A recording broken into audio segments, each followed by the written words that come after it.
पिछले वीडियो में हम लोगों ने ये जाना कि कैसे हम लोग एरर को कैलकुलेट करेंगे। अब आज के वीडियो में हम ये देखेंगे कि अगर हमने दो क्वांटिटीज़ जिसमें ऑलरेडी एरर है और उन दोनों क्वांटिटीज़ के बीच में अगर ऑपरेशन परफॉर्म किया जा रहा है, जैसे एडिशनल ऑपरेशन हो, सब्ट्रैक्शनल ऑपरेशन हो, प्रोडक्ट हो, डिवीज़न हो, तो ऐसे जो हमारे ऑपरेशन परफॉर्म किए जाएंगे क्वांटिटीज़ जिसमें एरर है, तो उनके रिज़ल्ट में किस तरह का चेंजेज होगा, इसको हम ये जानेंगे। तो हमें ये देखना है बच्चों कि मान लिया जाए, फॉर एग्जांपल हम कंसिडर कर ले कि हमने एक बॉडी की मास को मेज़र किया और उस मास में कुछ ना कुछ एरर है। विथ एरर हमने बॉडी के मास को मेज़र किया।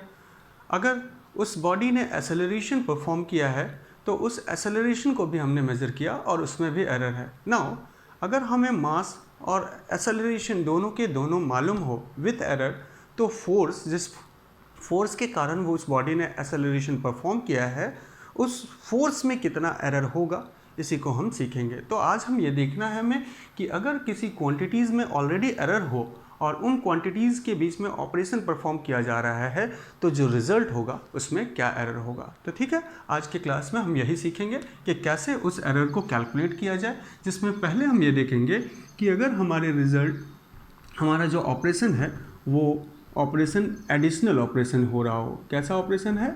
Additional operation. मान लिया जाए हमने दो क्वांटिटीज़ ली है और उन दोनों क्वांटिटीज़ के बीच में एडअप करके उन दोनों क्वांटिटीज़ को हम एक रिज़ल्ट पाना चाह रहे हैं। तो उस रिज़ल्ट में कितना एरर होगा, इसको हम समझते हैं। जैसे फॉर एग्जांपल हम कंसिडर करते हैं कि पहली क्वांटिटी जो हमारी है जिसमें एरर आया हुआ है, उसको विथ एरर अगर हम लिखें तो हम लिख सकते हैं a plus minus delta A. This is the first quantity. Similarly अगर हम दूसरे क्वांटिटी को देखें तो उस दूसरे क्वांटिटी को मैं यहाँ पे let the second quantities is b, और उसमें उसका जो रिज़ल्ट है उसे हम लोगों ने b plus minus delta b से लिख लिया। अब अगर हम इन दोनों ऑपरेशन के बीच में, ये दोनों ऑपरेशन नहीं, इन दोनों क्वांटिटीज़ के बीच में अगर हम एडिशनल ऑपरेशन परफॉर्म करते हैं, तो जो हमारा रिज़ल्ट होगा उस रिज़ल्ट को हम कैसे लिखेंगे और जो रिज़ल्ट होगा उसमें एरर कितना आएगा, इसको हम जानेंगे। ठीक है, तो मान लिया जाए इन दोनों क्वांटिटीज़ को हमें क्या करना है बच्चों? एडअप करना है। तो अगर हम एडअप करते हैं तो हमारा रिज़ल्ट जो होगा वो क्या हो जाएगा? a plus B. इन दोनों को हमने एडअप कर लिया। जो रिज़ल्ट हमारा है additional operation, let the result is considered to be z and it is written as a plus B. तो यहाँ पे अगर हम एडअप करें दोनों क्वांटिटीज़ को तो हमारे पास क्या मिलेगा? a plus b and this will equals to, हमारे पास अगर देखें तो हम इसको, हाँ, इस ऑपरेशन को अगर परफॉर्म करें तो हम कह सकते हैं कि हमारे पास इन दोनों के बीच में क्या करना है? एडिशन करना है। तो एडिशन अगर करते हैं तो हम कहते हैं जो रिज़ल्ट आएगा उस रिज़ल्ट के पास भी कुछ ना कुछ एरर होगा और वो एरर ही हमें कैलकुलेट करनी है। तो हमने कहा कि हमारे पास दो क्वांटिटीज़ है a और b। इन दोनों क्वांटिटीज़ के बीच में हमें एडिशनल ऑपरेशन परफॉर्म करके एक रिज़ल्ट पाना है, that result is considered to be z। और z कैसे आया? a प्लस बी के एडिशन से आया। तो एरर आएगा हमारे z में भी, तो उसी एरर को हमें कैलकुलेट करने सीखना है। ठीक है, तो हम कहते हैं लेट, यहाँ हमने जो रिज़ल्ट पाया है वो रिज़ल्ट क्या है बच्चों? z। और वो z कैसे आया है? तो हमने कहा कि हमने a और b को एडअप कर दिया। नाउ अगर हम वैल्यू पुट करें कि इन दोनों का रिज़ल्ट, जो a और b का जो रिज़ल्ट है वो z है और z की वैल्यू क्या है, तो हम इसको लिख सकते हैं z plus minus delta z and this will equals to, a की वैल्यू अगर सब्स्टिट्यूट करें तो a plus minus delta a and then operation b and which is b plus minus delta b। अब अगर देखें तो इनमें से हम इसको अगर सॉल्व करें तो हमारे पास यहाँ क्या आएगा? z plus minus delta z is equals to a plus b। इसे हम सेपरेट आउट कर ले, a plus b plus minus common ले ले तो हमारे पास मिला delta a plus delta b। Now अब देखें अगर तो हम ये कह सकते हैं z is equals to a plus B, तो this a plus B will cancel out z। हमारे पास जो रिजल्ट आया वो क्या आया बच्चों? Delta z is equals to क्या मिल रहा है हमको? तो हम कह सकते हैं plus minus delta z is equals to plus minus delta a plus delta b।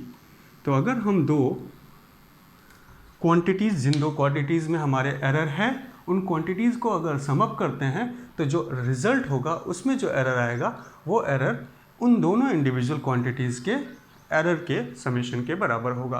अब ये एरर जो लिख रहे हैं हम, इसे हम क्या कैसे पढ़ सकते हैं? क्या ये हमारा फ्रैक्शनल एरर है या एब्सोल्यूट एरर? तो हमने पीछे बताया भी आपको कि ये क्या है, एब्सोल्यूट एरर। तो हम लिख सकते हैं इसको, जो हमारे पास रिजल्ट मिला है वो क्या है? तो रिजल्ट में हम लोगों ने पाया है बच्चों कि एब्सोल्यूट एरर इन रिजल्ट जो होगा, रिजल्ट में जो एरर आएगा, that error is considered to be absolute error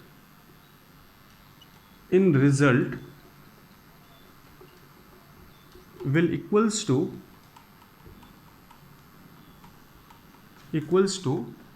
sum of individual, सारी क्वांटिटी जो हैं, जितनी भी क्वांटिटीज़ हैं उनके इंडिविजुअल एब्सोल्यूट एरर का सम ऑफ इंडिविजुअल एब्सोल्यूट एरर। ठीक है बच्चों, तो ये क्लियर हुआ कि अगर दो क्वांटिटीज़ में एरर है, उनको हम सम अप कर रहे हैं, तो जो रिजल्ट में एरर होगा वो क्या होगा? उन दोनों क्वांटिटीज़ के एब्सोल्यूट एरर का समेशन। ठीक है, अब अगर हम सेकंड ऑपरेशन देखें तो सेकंड ऑपरेशन में हम कह सकते हैं, let the second operation is subtraction. अगर हम सब्ट्रैक्शन के ऑपरेशन को परफॉर्म करें तो यहाँ पे थोड़ा सा चेंज हम कर सकते हैं कि अगर दूसरा ऑपरेशन जो है वो हमारा ऑपरेशन, मैं उसे second operation that is subtraction कह रहा हूँ। तो जब सब्ट्रैक्शन करेंगे तो हमारे जो रिजल्ट होंगे उसमें क्या आ जाएगा? हमने दो क्वांटिटीज़ ए और बी क्वांटिटीज़ हैं, उनके बीच में सब्ट्रैक्शन किया और जो रिजल्ट हुआ वो हमारा Z plus minus delta Z है। हमें ऑपरेशन क्या परफॉर्म करना है? हमें ऑपरेशन परफॉर्म करना है कि दो क्वांटिटीज़ के बीच में सब्ट्रैक्शन करना है। Now if you put the value of z here, हमें क्या मिलेगा? Z is equals to z plus minus delta z. उसी तरह से ए की वैल्यू पुट करें और ये जहाँ पे मैंने प्लस पहले पुट किया था वहाँ हम क्या पुट कर सकते हैं? माइनस। सो अब अगर रिजल्ट को देखें तो यहाँ पे क्या आ जाएगा बच्चों? माइनस। नाउ अगर कैंसलेशन हो तो हमारे पास जो एब्सोल्यूट एरर इन रिजल्ट आएगा वो वही मिला है जो हमारे एडिशनल ऑपरेशन में आया था। तो इसमें भी हम इसको कह सकते हैं कि वाइल क्या किया था इससे पहले हम लोगों ने, दो क्वांटिटीज़ के बीच में जो ऑपरेशन परफॉर्म किया था वो एडिशनल ऑपरेशन था, और एडिशनल ऑपरेशन में हम लोग को क्या मिला? Absolute error in result will equals to the sum of individual absolute error. Similarly जब हम लोगों ने दो क्वांटिटीज़ के बीच में सब्ट्रैक्शन किया, तो क्वांटिटीज़ को सब्ट्रैक्ट कर रहे हैं, तो भी हमें जो एब्सोल्यूट एरर मिल रहा है रिजल्ट में, that will be the sum of individual absolute error. तो हम सब्ट्रैक्शन करें या एडिशन, हमारा जो एरर आना है रिजल्ट में वो हमेशा क्या होगा? इंडिविजुअल एब्सोल्यूट एरर का समेशन ही होगा। तो ये ऐसे हम लोगों ने एडिशन और सब्ट्रैक्शन ऑपरेशन को देख लिया। अब हमको देखना है कि अगर तो क्वांटिटीज़ के बीच में मल्टीप्लिकेशन का ऑपरेशन हो रहा है, दैट इज़ प्रोडक्ट। अगर हम दो क्वांटिटीज़ के बीच में प्रोडक्ट पता करना चाह रहे हैं बच्चों, जैसे पहली क्वांटिटीज़ हमने क्या लिखी थी? हमने यहाँ पे ऊपर लिख रखी है, लेट हमने पहली क्वांटिटीज़ को a plus minus delta A consider किया। पहली क्वांटिटी हमारी a है और उसकी वैल्यू को हमने क्या लिखा है? a प्लस माइनस डेल्टा ए। ये हमारी ट्रू वैल्यू है और ये हमारी मीन एब्सोल्यूट एरर की वैल्यू हम लोगों ने पीछे सीखा है इसे कैलकुलेट करना। तो इसी तरीके से दूसरी क्वांटिटी अगर हम लेते हैं तो दूसरी क्वांटिटी को लिख सकते हैं ट्रू वैल्यू उस क्वांटिटीज़ की और उस क्वांटिटीज़ की मीन एब्सोल्यूट एरर, और हमें जो रिजल्ट मिल रहा है let that result is Z, और इसकी भी हमें जो वैल्यू मिली है वो true value plus minus mean absolute error मिला। तो अब हमें जो ऑपरेशन परफॉर्म करना है ए और बी के बीच में वो कैसा ऑपरेशन है? प्रोडक्ट का ऑपरेशन। तो हम क्या लिख सकते हैं? Since the operation is product, so Z is equals to A into B. Now if you put the value of Z A and B, we get Z की जगह पे क्या लिखेंगे? ट्रू वैल्यू और उसकी मीन एब्सोल्यूट एरर। ए की जगह पे क्या लिखेंगे? उसकी ट्रू वैल्यू और ए में आई मीन एब्सोल्यूट एरर की वैल्यू। साथ में हमें क्या करना है? इन दोनों के बीच में मल्टीप्लिकेशन ऑपरेशन परफॉर्म करना है, और बी के जगह पे क्या लिख सकते हैं? B plus minus delta B. Now अगर इसको सॉल्व करें बच्चों तो हम पाएंगे कि इस ए को इससे हम मल्टीप्लाई कर लें तो A into B plus minus A delta B, फिर इसको इससे करते हैं तो plus minus B delta A, and thereafter the operation will be plus minus delta a delta b, this okay. now अब अगर हम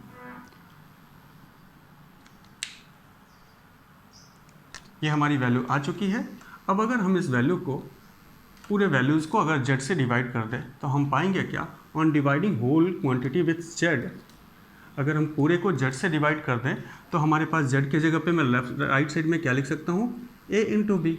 now this value is 1 plus minus delta z upon z and this will equals to A B को cancel करेगा 1 plus minus, यहाँ से देखा जाए तो हम इसको लिख सकते हैं ए को कैंसिल कर लेगा तो डेल्टा b बाई बी, फिर यहाँ पे बी को कैंसिल कर लेगा delta a by A, and here delta a delta b upon A B. Now अगर इस क्वांटिटीज़ को देखें बच्चों तो delta a delta b is the mean absolute error and a and b is the true value in the measurement of a and measurement of b. So with respect to a and b, delta a और delta b की value बहुत small होगी। ऐसे condition पे हम कह सकते हैं कि इसका जो रिजल्ट होगा वो बहुत छोटा होने के कारण इसे हम नेगलेक्ट कर सकते हैं। तो इस पॉइंट को हम यहाँ पे नोट कर लें कि since delta a delta b is very small then A B so neglected, इसको हम नेगलेक्ट कर सकते हैं। तो हमारा जो रिजल्ट आएगा वो लिख सकते हैं 1 plus minus delta z upon z will equals to 1 plus minus delta a upon a plus delta b upon b, ठीक है। एंड 1 को अगर हम कैंसिल कर ले तो हमारे पास जो रिजल्ट मिला है वो किसके फॉर्म में मिला है, पीछे जो रिजल्ट हमें मिल रहा था वो एब्सोल्यूट एरर के फॉर्म में मिल रहा था, यहाँ पे जो एरर मिल रहा है वो फ्रैक्शनल या रिलेटिव एरर के फॉर्म में मिल रहा है। तो हम इसको लिख सकते हैं while product of two quantities fractional और relative error in the result is the sum of relative error of individual quantities, ठीक है। तो ये हमें रिजल्ट मिल गया, this one is the result, ठीक है बच्चों। तो इस रिज़ल्ट को अगर नोट करें तो क्या लिख सकते हैं, हम इस रिज़ल्ट को ऐसे लिख सकते हैं, हमें जब दो क्वांटिटीज़ को हम लोगों ने मल्टीप्लाई करी थी तो जो रिज़ल्ट आया था, जो रिजल्टेंट वैल्यू हमें मिलेगी उसमें जो एरर आएगी उस एरर की वैल्यू तो हम कह सकते हैं maximum relative error,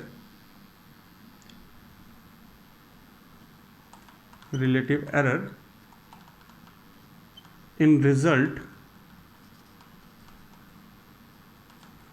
will sum of individual relative error in measurement, individual relative error in measurement of quantities of quantity, ठीक है बच्चों। तो जिस तरीके से यहाँ हमने सब्ट्रैक्शन और एडिशन में सम होते हुए देखा किसका, एब्सोल्यूट एरर का रिजल्ट के लिए, उसी तरह से प्रोडक्ट में हम लोग क्या देख रहे हैं कि समेशन ही हो रहा है लेकिन एब्सोल्यूट एरर का नहीं, relative error of individual measurement का, ठीक है। तो ये हम लोगों ने प्रोडक्ट को देखा। अब आगे देखते हैं कि अगर दो क्वांटिटीज़ के बीच में डिवीज़न ऑपरेशन परफॉर्म किया जाए तो फिर क्या होगा। तो उसे यहाँ पर मैं नोट करता हूँ, let the fourth operation is divisional operation. अगर हम ऑपरेशन क्या कर रहे हैं, डिवाइड कर रहे हैं। अगर दो क्वांटिटीज़ के बीच में अगर डिविजनल ऑपरेशन हो तो हमें जो रिज़ल्ट मिलेगा वो कुछ ऐसा होगा। हम क्या कर रहे हैं, a divided by b is equals to z calculate कर रहे हैं। सो यहाँ प्रोडक्ट के जगह पे हम क्या कर सकते हैं, यहाँ पे हम डिवाइड कर सकते हैं, और अगर यहाँ पे डिवीज़न किया है तो इसके आगे का डेरिवेशन में चेंज थोड़ा कर रहा हूँ, उसे हम देखेंगे जो हमारा रिजल्ट आएगा क्या होता है, ठीक है। तो यहाँ पे देखिए बच्चों कि यहाँ से अगर हम इसको डिवाइड करें तो ऐसे कंडीशन पे हम इसको लिख सकते हैं z plus minus delta z, ये उसी तरीके से मैंने लिख लिया। और एक काम और हम कर सकते हैं कि इस क्वांटिटी में से z कॉमन ले ले तो हमारे पास मिलेगा 1 plus minus delta z upon z, और इधर क्या मिलेगा, इसमें से a हमने कॉमन ले लिया तो हमारे पास रिजल्ट होगा a plus minus delta a upon a divided by b plus minus 1 plus minus delta b upon b। Now इस a और b को z से हम कैंसिल कर सकते हैं तो हमारे पास जो रिजल्ट आएगा वो 1 plus minus delta z upon z is equals to 1 plus minus delta A upon A, और अगर हम इस डिवीज़न वाली क्वांटिटी को डिनोमिनेटर से न्यूमरेटर में ले जाते हैं तो हम इसे ऐसा लिख सकते हैं a plus minus delta B upon 1 plus minus delta B upon B raise to the power -1। Now अगर हम यहाँ पे बाइनोमियल ऑपरेशन लगाएं तो हम कह सकते हैं 1 plus minus X raise to the power n is equals to 1 plus minus N X. तो इसको अगर लिखे तो बाई बाइनोमियल हमारा जो रिजल्ट होगा वो क्या हो जाएगा बच्चों, तो हम कह सकते हैं डेल्टा ए अपॉन ए, ये तो एज यूजुअल उसी तरह से लिख सकते हैं। और इसमें अगर हम मल्टीप्लाई करें बाइनोमियल ऑपरेशन लगाएं तो plus into -1 is equal to -1 and this is +1 and the result will be delta B upon B. हम ये जानते हैं 1 plus X raise to the power n का फॉर्मूला क्या होता है, binomial 1 plus minus N X होता है। तो हम इसे सब्स्टिट्यूट कर लिए, माइनस यहाँ पे n की जगह पे क्या है -1, इसलिए माइनस प्लस और माइनस का मल्टीप्लिकेशन होने से माइनस हुआ और माइनस माइनस का ऑपरेशन होने से प्लस हो गया। ठीक है, उसके बाद आगे देखते हैं बच्चों। अब अगर हम यहाँ से अगर हम मल्टीप्लाई करें तो हम ये पाएंगे 1 plus minus delta Z upon Z, हमने इसको एज यूजुअल लिख लिया यहाँ, and this will equals to, एक बार इसका मल्टीप्लिकेशन इससे करें तो 1, एक बार फिर हम इसका मल्टीप्लिकेशन इससे करें तो हम कहेंगे plus minus delta B upon B, and thereafter एक बार इसका मल्टीप्लिकेशन इससे करें तो कहेंगे plus minus delta A upon A, and last one इसको इससे मल्टीप्लाई कर दें तो हम कहेंगे plus and minus will be minus and minus plus will be minus, and this will equals to delta A delta B upon A B. So यहाँ पे देखें तो ये क्वांटिटी फिर से नेग्लेक्ट करी जा सकती है क्योंकि in comparison with A into B the value of delta A and delta B is very small. तो इसको अगर हम नेग्लेक्ट करें तो हमारे पास 1 से 1 को कैंसिल कर सकते हैं।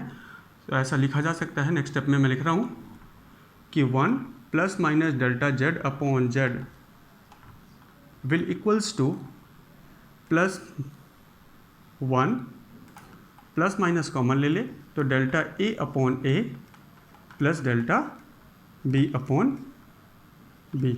सो ऐसे कंडीशन पे 1 को 1 से कैंसिल कर लेंगे तो हमें रिजल्ट वही मिलेगा जो हमें मल्टीप्लिकेशन में मिला था। सिमिलरली जैसे एडिशनल और सब्ट्रैक्शन में एरर की क्वांटिटीज़ का जब एरर का रिजल्ट हम लोगों ने पाया तो समेशन ऑफ एब्सोल्यूट एरर पाया, उसी तरीके से अगर प्रोडक्ट हो या डिवाइड करा जा रहा हो क्वांटिटीज़ को तो जो रिज़ल्ट आएगा वो रिज़ल्ट दोनों के केस में रिलेटिव एरर जो रिज़ल्ट में होगा वो इंडिविजुअल रिलेटिव एरर के समेशन के इक्वल ही होगा। तो हमारा चाहे डिवीज़न ऑपरेशन हो या प्रोडक्ट ऑपरेशन, हमारा रिजल्ट कैसा मिल रहा है, delta Z upon Z is equals to delta A upon A plus delta B upon B, जिसको मैंने नीचे रिजल्ट में लिख रखा है। ठीक है, तो ये तो हो गया divisional operation. And the last one is operation of power. अगर हमारी क्वांटिटीज़ में पावर हो तो हम उसे कैसे उसके एरर को कैलकुलेट करेंगे। तो लास्ट ऑपरेशन देखते हैं, fifth operation, that is operation of power.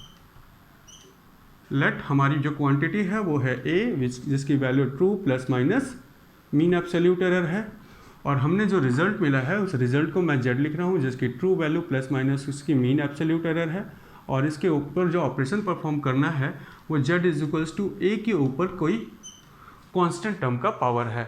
तो इसमें जो रिजल्ट में एरर आएगा उसे हम कैलकुलेट करेंगे। चलते हैं, पहले जेड की वैल्यू रखते हैं, जेड की true value plus minus Z की मीन एब्सोल्यूट एरर वाली वैल्यू, और यहाँ पे ए की भी ट्रू वैल्यू और उसकी मीन एब्सोल्यूट एरर वाली वैल्यू हम रखेंगे, और उसके ऊपर पावर क्या है, एन।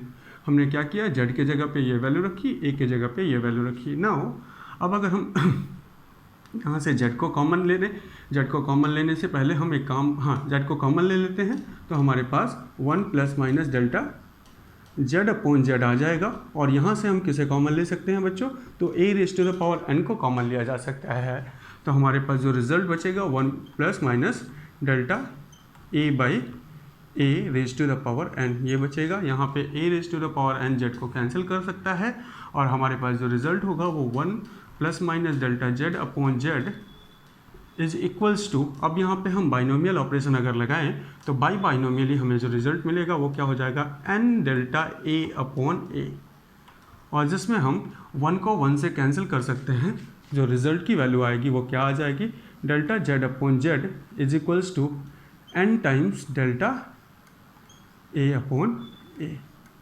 इस बात का हमें ध्यान रखना है कि प्रोडक्ट में पावर में जो भी जिस टर्म्स का जिस न्यूमेरिकल वैल्यू का पावर होगा वो हमारे रिजल्ट में वो हमारे रिलेटिव एरर से n टाइम्स उतने टाइम्स मल्टीप्लाई हो जाएगा। तो रिजल्ट को कैसे लिखा जा सकता है, तो हम कहेंगे during power operation relative error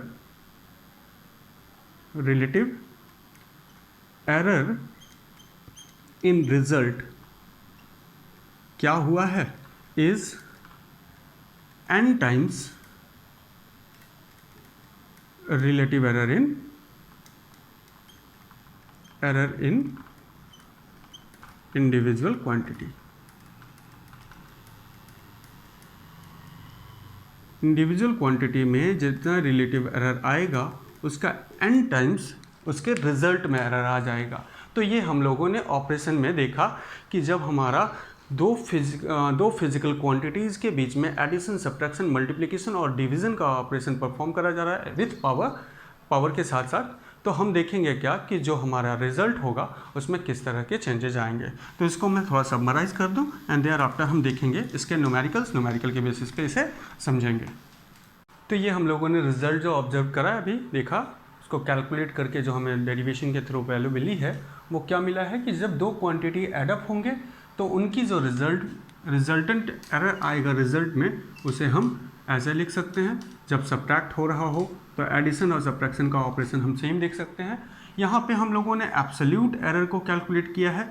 अब यहाँ पे देखें कि जब दो क्वांटिटी मल्टीप्लाई हो रही है या दो क्वांटिटीज़ के बीच में डिविजनल ऑपरेशन हो रहे हों तो हमारे पास रिलेटिव एरर कैलकुलेट किया गया है। रिलेटिव एरर के फॉर्म में हमें रिजल्ट मिला है। और लास्टली जब हम लोगों ने प्रोडक्ट पावर देखा तो पावर में n टाइम्स हमारे जो इंडिविजुअल एरर में आया है एरर, रिजल्ट में क्या हो जाएगा n टाइम्स वैल्यू मिल जाएगी। तो देखते हैं इसके एग्जांपल्स के बेसिस पे इसे समझते हैं। मान लिया जाए एग्जांपल नंबर 1 हम एडिशनल ऑपरेशन के लिए इम्प्लीमेंट करते हैं। लिखते हैं कि मान लिया जाए हमारे एक सर्किट में हमने रजिस्टर लगा के रखा है and there will be two resistance. दो रजिस्टर हमारी सर्किट में लगी हुई है और इसको हम लोगों ने, ये हमारी सर्किट है जिसमें भी वोल्टेज सप्लाई किया गया है जिसके कारण I करंट से फ्लो हो रहा है और ये हमारा रजिस्टर नंबर 1 है और ये हमारा रजिस्टर नंबर 2 है। लेट पहले रेजिस्टेंस की जो वैल्यू है वो है 100 प्लस माइनस 2%, 2 ओम का एरर है, ठीक है।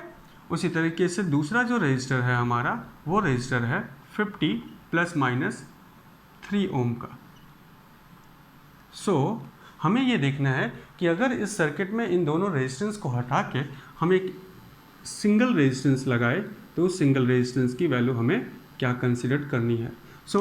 क्योंकि ये दोनों रेजिस्टेंस क्या है बच्चों, ये दोनों के दोनों रेजिस्टेंस हम लोग पिछले क्लासेस में क्लास 10th में हमने इसे पढ़ा है कि जब दो रेजिस्टेंस आपस में एक इंडिविजुअल पाथ के थ्रू लगा हो, एक फिक्स पाथ के थ्रू लगा हो, तो इन दोनों रेजिस्टेंस को हम क्या कहते हैं, सीरीज कॉम्बिनेशन। तो सीरीज कॉम्बिनेशन में इक्विवेलेंट रेजिस्टेंस निकालने के लिए हम लोगों ने जो इक्वेशन देख रखा है वो क्या है, this will equals to sum of individual resistance. तो हमें क्या करना है बच्चों, हम देखते हैं कि हमें जो रिजल्ट मिल रहा है उसके लिए दोनों रेजिस्टेंस के बीच में हमें कैसा ऑपरेशन परफॉर्म करना है, एडिशनल ऑपरेशन परफॉर्म करना है। तो हम ये जानते हैं कि जब हम दो क्वांटिटीज़ को एडअप करते हैं तो हमारा यहाँ पे क्या लिखा हुआ है कि जो रिजल्ट आएगा वो दोनों इंडिविजुअल क्वांटिटीज़ के एरर के सम के बराबर आएगा। तो हम कह सकते हैं अगर इक्विवेलेंट रेजिस्टेंस की ट्रू वैल्यू निकाली जाए तो ट्रू वैल्यू कैसे निकालेंगे, क्योंकि इन दोनों के बीच में एडिशन हुआ है तो हम कहेंगे 100 प्लस 50, तो ये आ जाएगी इक्विवेलेंट रेजिस्टेंस की ट्रू वैल्यू। साथ में इक्विवेलेंट रेजिस्टेंस की जो एरर वैल्यू निकालेंगे, सीरीज कॉम्बिनेशन किया है तो इक्विवेलेंट रेजिस्टेंस की जो एरर वैल्यू आएगी वो हम लोग अभी क्या पढ़े हैं बच्चों की, जो एब्सोल्यूट एरर आना है रिजल्ट में वो इंडिविजुअल एरर की जो एब्सोल्यूट वैल्यू है उसका समेशन होना चाहिए।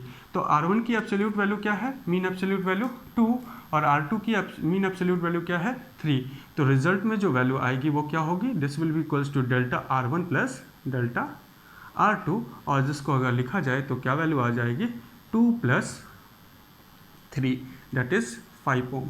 सो जो ये रेजिस्टेंस हमने लगाया है, इस रेजिस्टेंस की वैल्यू क्या आई, तो हमने कहा कि इस रेजिस्टेंस की ट्रू वैल्यू हमने इन दोनों के समेशन से पा लिया, क्योंकि उनके बीच में समेशनल ऑपरेशन लग रहा था। तो इसकी वैल्यू क्या आई है, तो हम कहेंगे this will B 150 and the result will B 150 plus minus कितना हमने एरर वैल्यू निकाला है, दिस विल बी 5 ओम। सो जो हमारा रिजल्ट होगा वो कितना हो जाएगा, 150 प्लस माइनस 5। तो ये हम लोगों ने पहला एक ऑपरेशन देखा एडिशन के बेसिस पे। नाउ अब हम देखेंगे कि अगर सब्ट्रैक्शन ऑपरेशन हो रहा है तो सब्ट्रैक्शन ऑपरेशन को कैसे करेंगे। मान लिया जाए कि हमने एक मेजरिंग टेम्परेचर मेजरिंग डिवाइस से थर्मोमीटर की हम लोगों ने रीडिंग मेजर करी डिफरेंट टाइम पे। एक थर्मोमीटर से किसी सब्सटेंस की टेम्परेचर मेजर करी। लेट हमारे पास एक वाटर का बात है, हमने एक कंटेनर लिया है जिसमें वाटर फिल है और उसमें हम लोगों ने टेम्परेचर मेजर किया। मान लिया जाए पहले जो टेम्परेचर मेजर किया था इनिशियल टेम्परेचर, वो हमारा इनिशियल टेम्परेचर आया 100 प्लस माइनस 0.2 केल्विन।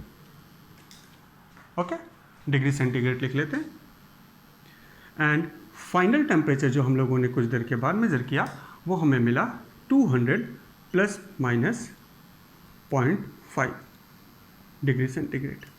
नाउ अब हमें कैलकुलेट करना है कि what will be the temperature difference. पहले हमने टेम्परेचर मेजर किया, किसी T1 टाइम पे मेजर किया टेम्परेचर, तो 100 प्लस माइनस 0.2 डिग्री सेंटीग्रेड मिला। और जब हम लोगों ने किसी दूसरे टाइम पे मेजर किया तो वहाँ का टेम्परेचर हमें मिला है उस बात का 200 plus minus 0.5 degree centigrade, sorry. So हमें ये कैलकुलेट करना है कि कैलकुलेट करो डिफरेंस ऑफ टेम्परेचर। क्या कैलकुलेट करना है, चेंज इन टेम्परेचर कितना हुआ। तो चेंज इन टेम्परेचर कैसे निकालेंगे बच्चों, तो हम कहेंगे final temperature minus initial temperature. तो चेंज इन टेम्परेचर निकालने के लिए हम कह सकते हैं let the change in temperature is T and this will equals to T final minus T initial. ठीक है, तो अब जब चेंज इन टेम्परेचर को लिखेंगे तो चेंज इन टेम्परेचर की दो वैल्यू होगी, उसकी ट्रू वैल्यू साथ में उसकी मीन एब्सोल्यूट एरर वाली वैल्यू इन डिग्री सेंटीग्रेड। तो हम ये देखते हैं कि इसे कैसे कैलकुलेट करना है। तो हम जब यहाँ पे हमें कौन सा ऑपरेशन लगाना है बच्चों, सब्ट्रैक्शन ऑपरेशन। तो सब्ट्रैक्शन ऑपरेशन लगाते समय हमारा जो ट्रू वैल्यू है, ट्रू वैल्यू को कैलकुलेट करना है रिजल्ट का, तो उसके लिए हम ऑपरेशन लगाते हैं। कौन सा ऑपरेशन है, सब्ट्रैक्शन का। तो ये कह सकते हैं हमने यहाँ पे 100, फाइनल टेम्परेचर कितना है 200 और इनिशियल टेम्परेचर कितना है 100, तो 200 माइनस 100 विल इक्वल्स टू 100। तो ये तो ट्रू वैल्यू निकालने के लिए हम लोगों ने इनके ट्रू वैल्यूज़ के बीच में क्या किया, सब्ट्रैक्शन। बट अब हमें क्या कैलकुलेट करना है, एरर कैलकुलेट करना है कि रिजल्ट में कितने का एरर आएगा। तो ध्यान देने वाली बात यह है बच्चों कि हम लोगों ने जब ट्रू वैल्यू को मेजर किया तो हम जो ऑपरेशन उनके बीच में हो रहा था उस ऑपरेशन के बेसिस पे मेजर किए। क्या ऑपरेशन हो रहा था, सब्ट्रैक्शन का। तो हमने क्या किया, ट्रू वैल्यू फाइनल टेम्परेचर से के ट्रू वैल्यू से इनिशियल टेम्परेचर की ट्रू वैल्यू को सब्ट्रैक्ट कर लिया और हमें 100 मिल गया। नाउ हमारा जो रिजल्ट पीछे हम लोगों ने डिराइव करके पाया है वो ये पाया है कि अगर दो क्वांटिटी सब्ट्रैक्ट हो रही है तो रिजल्ट जो आएगा एरर में वो क्या होगा, इंडिविजुअल एब्सोल्यूट एरर का सम होगा। सो अगर हम डेल्टा टी निकालना चाहें, यहाँ पे मीन एब्सोल्यूट एरर निकालना चाहें, तो इसके और इसके बीच में हमें कौन सा ऑपरेशन परफॉर्म करना पड़ेगा, तो हम कहेंगे इनके बीच में हमारे एडिशनल ऑपरेशन होना है, एडिशन का ऑपरेशन होना है बच्चों। ये ध्यान देने वाली बात है कि हम जब ट्रू वैल्यू कैलकुलेट किए तो उनके बीच में वही ऑपरेशन लगाएंगे जो ऑपरेशन हमारा एप्लीकेशन कंस्ट्रक्ट कर रहा है। जैसे अभी हम टेम्परेचर, चेंज इन टेम्परेचर को निकालने के लिए हमें क्या करना था, फाइनल माइनस इनिशियल करना था, तो माइनस ऑपरेशन लगाए ट्रू वैल्यू को कैलकुलेट करने में। लेकिन अगर हमें एरर वैल्यू कैलकुलेट करना है तो हमारा रिजल्ट बता रहा है कि एरर वैल्यू का हमें क्या करना पड़ेगा, समेशन, चाहे उसके बीच में एडिशनल ऑपरेशन हो रहा हो या सब्ट्रैक्शन। तो यहाँ पे हम इनके मीन एब्सोल्यूट एरर की वैल्यूज़ को क्या करेंगे, सम अप करेंगे और सम अप करने के बाद जो हमें वैल्यू मिलेगी वो क्या मिलेगी, 100 प्लस माइनस 0.7। तो हमें इस बात का ध्यान देना होगा कि ट्रू वैल्यू के लिए हम जो ऑपरेशन हमें इंस्ट्रक्ट कर रहा है वो लगाएंगे और जब हम एरर वैल्यू को कैलकुलेट करना चाहेंगे तो हमने जो डिराइव करा है उसे करेंगे। तो हमने ये पाया है कि एडिशन हो या सब्ट्रैक्शन, हमारी एरर वाली वैल्यू क्या होती है, सम अप होती है, बट ट्रू वाली value on the basis of operation हम उसे चेंज कर सकते हैं। अगर एडिशन हो रहा है तो ट्रू वैल्यूज़ को एड अप करेंगे और सब्ट्रैक्शन हो रहा है तो ट्रू वैल्यूज़ को सब्ट्रैक्ट करेंगे। ठीक है, तो ये हम लोगों ने देख लिया एडिशन और सब्ट्रैक्शन के बेसिस पे छोटे एक न्यूमेरिकल्स को। अब आगे देखते हैं कि मान लिया जाए अगर हमारी दो क्वांटिटीज़ में एरर है और वो दोनों क्वांटिटीज़ आपस में मल्टीप्लाई हो रही है तो क्या होगा। अभी पीछे हम लोगों ने ये ऑपरेशन यहाँ परफॉर्म किया था और हम लोग ये कैलकुलेट किए थे। मान लेते हैं कि हमारे इस सर्किट में हमने करंट को कैलकुलेट करना है और वोल्टेज और रेजिस्टेंस गिवन है। अभी इसमें हमने इस सर्किट में मान लेते हैं कि सिंगल रेजिस्टर मैंने लगा रखा है, let the resistance will be R। अब हमें इस सर्किट का वोल्टेज कैलकुलेट करना है अगर उससे करंट पास हो रहा है। लेट इस सर्किट में जो करंट है वो हम कह रहे हैं 100 प्लस माइनस 0.5 एम्पियर का करंट है। ठीक है, हमने जो सर्किट में रेजिस्टेंस ऑफर करवाई है वो रेजिस्टेंस है 50 प्लस माइनस 0.5 50 प्लस माइनस 0.1 ओम का। और हमें क्या कैलकुलेट करना है, कैलकुलेट पोटेंशियल डिफरेंस। क्या कैलकुलेट करना है बच्चों, V। अगर हमको V कैलकुलेट करना है तो बाई इक्वेशन ऑफ V हम जानते हैं V इज इक्वल्स टू क्या होता है, IR। इसका मतलब I और R के बीच में हमें कैसा ऑपरेशन परफॉर्म करना है, मल्टीप्लिकेशन ऑपरेशन परफॉर्म करना है। सो हम ये जानते हैं कि जब हम मल्टीप्लाई करेंगे तो मल्टीप्लाई करते समय हम इस फॉर्मूले को यूज़ करेंगे। नाउ अगर हम V को कैलकुलेट करें तो V की ट्रू वैल्यू साथ में V की मीन एब्सोल्यूट एरर वाली वैल्यू आएगी। क्योंकि ये दोनों क्वांटिटीज़ यूनिट SI में लिखा हुआ है तो जो पोटेंशियल डिफरेंस होगा वो भी वोल्ट में होगा। नाउ अगर हम ट्रू वैल्यू को कैलकुलेट, अभी मैंने पीछे आपको बताया कि अगर हमें ट्रू वैल्यू कैलकुलेट करना है तो जो ऑपरेशन इंस्ट्रक्ट कर रहा है उसी ऑपरेशन को हम इम्प्लीमेंट करेंगे। तो अगर हमें V की ट्रू वैल्यू कैलकुलेट करनी है बच्चों, ट्रू वैल्यू ऑफ वोल्टेज अगर कैलकुलेट करना है तो this will equals to true values किसकी, of current into true values of resistance. ये हम इन दोनों के बीच में ऑपरेशन इंप्लीमेंट करेंगे। तो यहाँ देखा जाए ट्रू वैल्यू करंट की कितनी है तो हम कहेंगे 100 है और ट्रू वैल्यू रेजिस्टेंस की कितनी है तो हम कहेंगे ये 50 है। सो हमारे पास जो रिजल्ट मिला वो क्या मिला, 5000 वोल्ट। तो हमारी ट्रू वैल्यू ऑफ वोल्टेज क्या मिल गया है बच्चों, तो हम कहेंगे this will equals to 5000 volt. हमने आपको बार बार मैं ये बात बता रहा हूँ कि जब भी हम ट्रू वैल्यू कैलकुलेट करेंगे रिजल्ट का तो उसके लिए हमें वही ऑपरेशन परफॉर्म करना है जो हमारा फॉर्मूला इंस्ट्रक्ट कर रहा है। बट अगर हम एरर वैल्यू कैलकुलेट करने जा रहे हैं, जैसे यहाँ पे अब हमें क्या कैलकुलेट करना है, मीन एब्सोल्यूट एरर। तो मीन एब्सोल्यूट एरर कैलकुलेट करने के लिए हमें जो एरर ने रिजल्ट में अपने डेरिवेशन के थ्रू जो वैल्यू दी है उसके बेसिस पे हम कैलकुलेट करेंगे। नाउ अगर हम मीन एब्सोल्यूट एरर कैलकुलेट करना चाहते हैं तो हमें कौन सा फॉर्मूला लगाना पड़ेगा, तो हम कहेंगे delta V upon V is equals to delta I upon I into delta R upon R। कैसे, तो हम कहेंगे रिजल्ट में यहाँ से देखा जाए तो Z is equals to A plus B होना था, तो Z के जगह पे कौन है, V। तो हम डेल्टा Z अपॉन Z के जगह पे क्या लिखेंगे, delta V upon B। Delta A के जगह पे क्या लिखेंगे, डेल्टा I अपॉन I। और B के जगह पे क्या लिखेंगे, डेल्टा R अपॉन R। ठीक है, अब हमें ये वैल्यू तो कैलकुलेट कर रखा है अभी हम लोगों ने यहाँ से।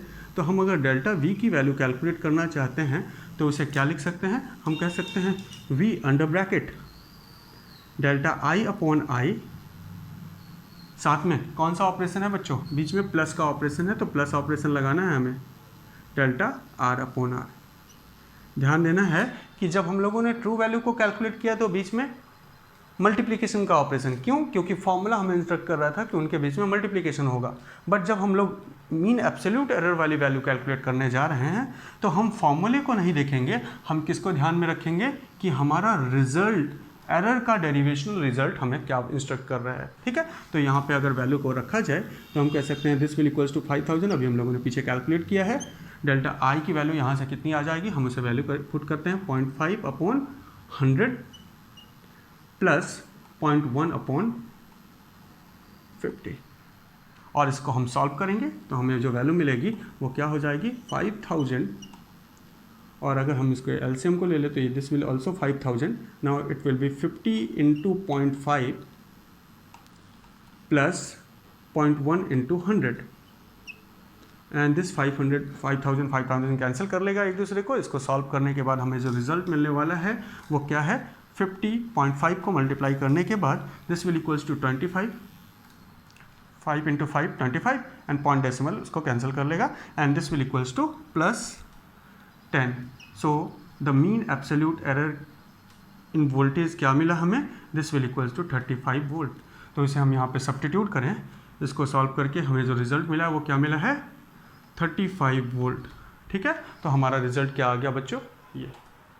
नाउ ये तो हम लोगों ने देख लिया कि कैसे हम लोगों को मल्टीप्लिकेशन ऑपरेशन परफॉर्म करना है और मल्टीप्लिकेशन ऑपरेशन के बेसिस पे हम लोगों ने रिजल्ट को कैलकुलेट करा। सिमिलरली अगर इसी इक्वेशन में वोल्टेज के करंट और रेजिस्टेंस ना दे के वोल्टेज करंट दे देता या रेजिस्टेंस वोल्टेज दे देता तो हम फिर इसके ऊपर उसके इंडिविजुअल क्वांटिटीज़ को निकालने के लिए क्या करते, हम डिविजनल ऑपरेशन परफॉर्म करते हैं। तो इस क्वेश्चन के बेसिस पे हम लोगों ने ये जान लिया, इस इक्वेशन के बेसिस पे, इस एग्जांपल के बेसिस पे कि डिवीजन और मल्टीप्लिकेशन ऑपरेशन कैसे होगा। ना अब हम देखते हैं कि कैसे हमें कैलकुलेट करना है पावर के ऑपरेशन के बेसिस पे। एक एग्जांपल देख लेते हैं। मान लेते हैं कि हम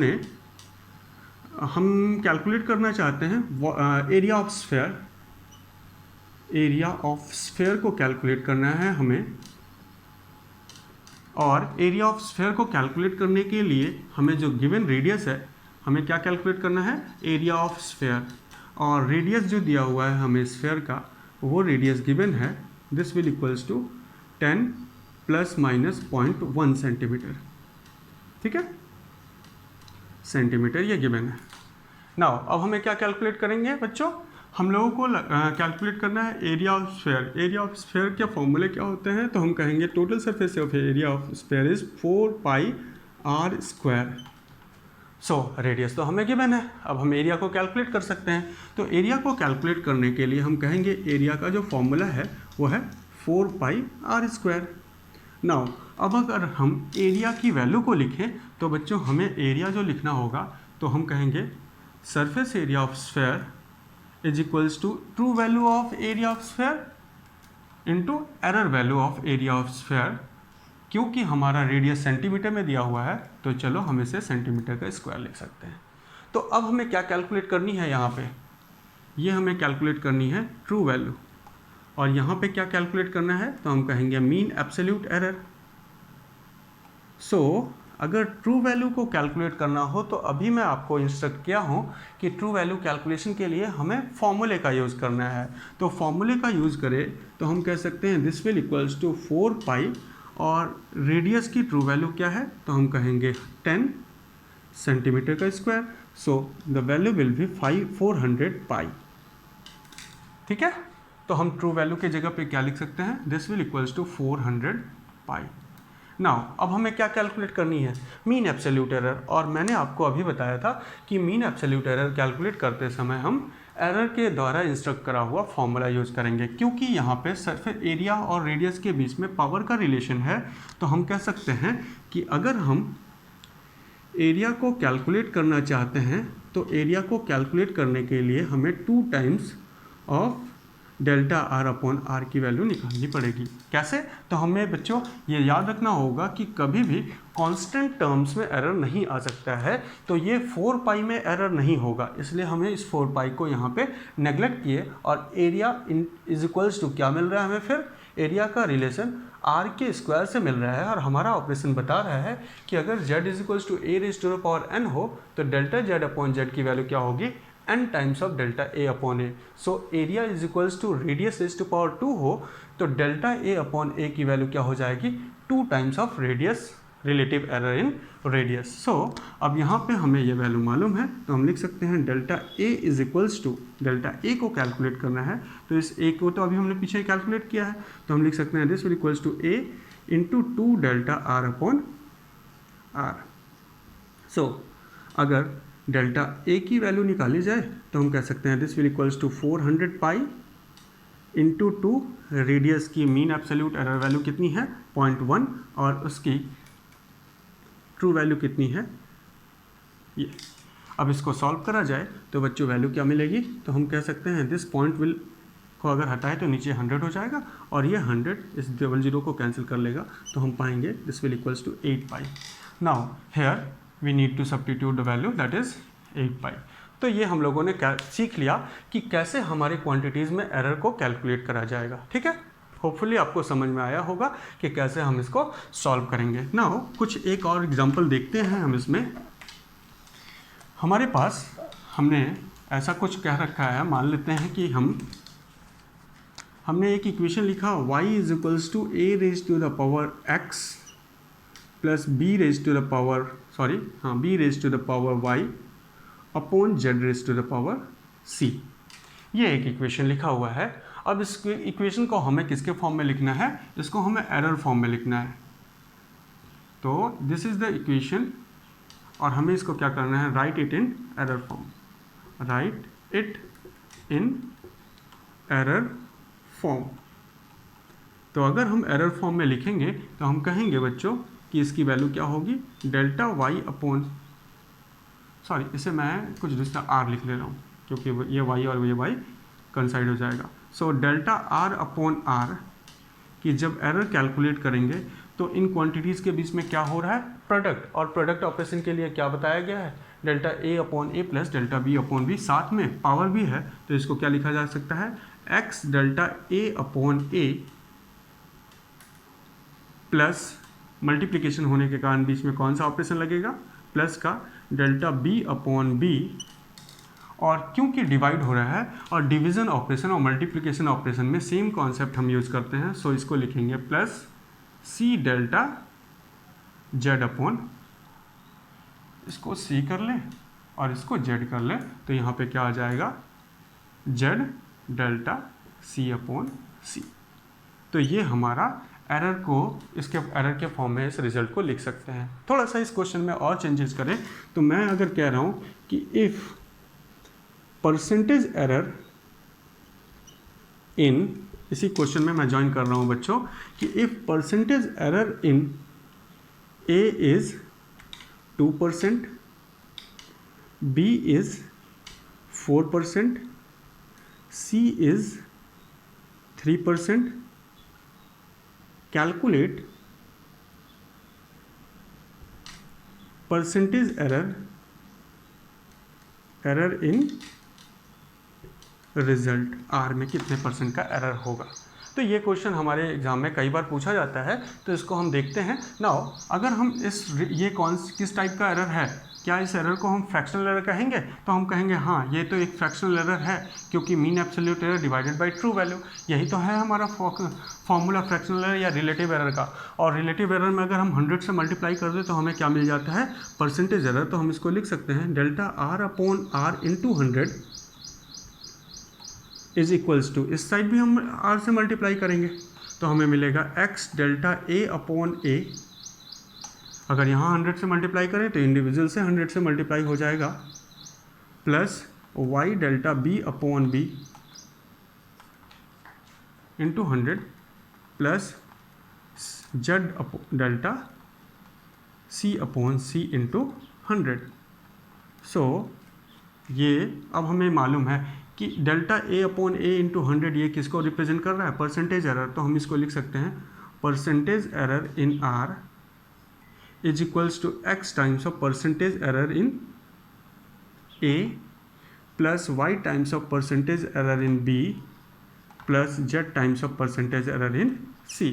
अब percentage error in A given है 2, तो इसको लिखेंगे 2x प्लस परसेंटेज एरर इन बी कितना है 4%, तो इसको 4y और इसको 3z लिख सकते हैं। तो हमारे पास जो रिजल्ट में एरर आएगा वो कितने परसेंट का आएगा, 2x plus 4y plus 3c,